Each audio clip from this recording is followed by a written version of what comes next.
Hello everyone, my name is Rachel Border, and in the next 5 minutes I'm going to show you why I should become the next director of RHA. Along with this video, I included a PowerPoint that highlights quick facts about me, my involvements for the upcoming school year, my strengths and areas of improvement, my accomplishments within Hall Council and RHA, what the RHA Constitution expects of the director and how I fit into that, and then my initiatives moving forward should I be elected into this position. So without further ado, I want to highlight two of the clauses within the Constitution under the director and how I fit in. And those would be serve as the official representative of RHA to all campus functions and serve as the liaison between CMU administrators and the assembly. One of the things that I really take pride on is my ability to create and maintain relationships with other people. I've been on campus for 4 years, so that's given me a lot of time to get involved and use the resources that other departments, offices, and organizations have. And I think that the relationships that I have will be very beneficial for the RHA General Assembly moving forward. When they come to RHA with their comments, questions, and concerns, I'm confident in my relationship making abilities that I'll be able to reach out to the office or department and find the answers and find a solution that makes everybody happy. That's going to be one of my main goals, is to really capitalize on those relationships to better RHA and the General Assembly and on-campus residents. So you can look at more of that on my presentation, but I'm going to move right into the RHA initiatives that I would like to bring forward in the next school year in that position.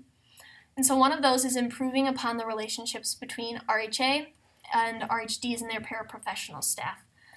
Right now there seems to be a little bit of a disconnect between RHA and parapro staff, and I really want to bridge that gap and make them more connected. RHDs and RAs are a big part of the recruitment process for a lot of hall councils, and I really want them to understand why it's important to show their students what RHA is and how it can be a resource and be beneficial to them. One of the things that I've been working on slowly but surely is a small PowerPoint presentation that would be presented at staff training to really help RAs and inclusion assistants better understand what RHA is a resource and how it can be beneficial to their residents.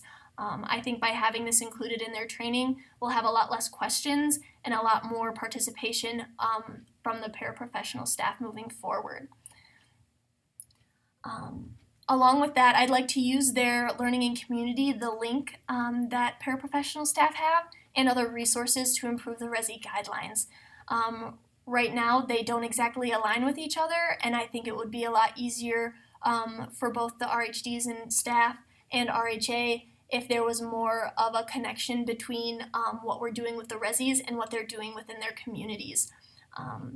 So really, whatever e-board looks like next year, I want to take them and have a look at the link and see what we can do with it and how we can use it to improve those RHEs.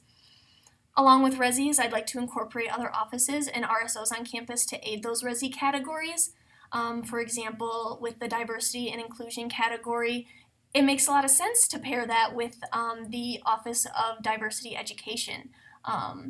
Finding out what programs they're doing, how we can put those on ourselves, and really partnering them to just enhance that experience when it comes to learning about these categories and getting that educational benefit from it. Back on the relationship thing, that is my biggest strength, is relationships. I want to continue fostering the relationships with the core four, so that means RHA, NRHH, SGA, and program board. By having a good relationship with all four of these, that's how we were able to put on the Golden Gala, which has been a hit of an event. I'd like to see more of that with more of an educational side to it and not just doing the social programming. And by having those relationships with those organizations, I think it will really offer more diverse campus-wide programming from all of us. I'd love to hit on more, but I have 20 more seconds, and that's not enough to talk about everything.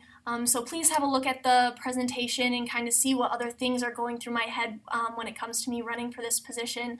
I thank you all for listening, and happy voting!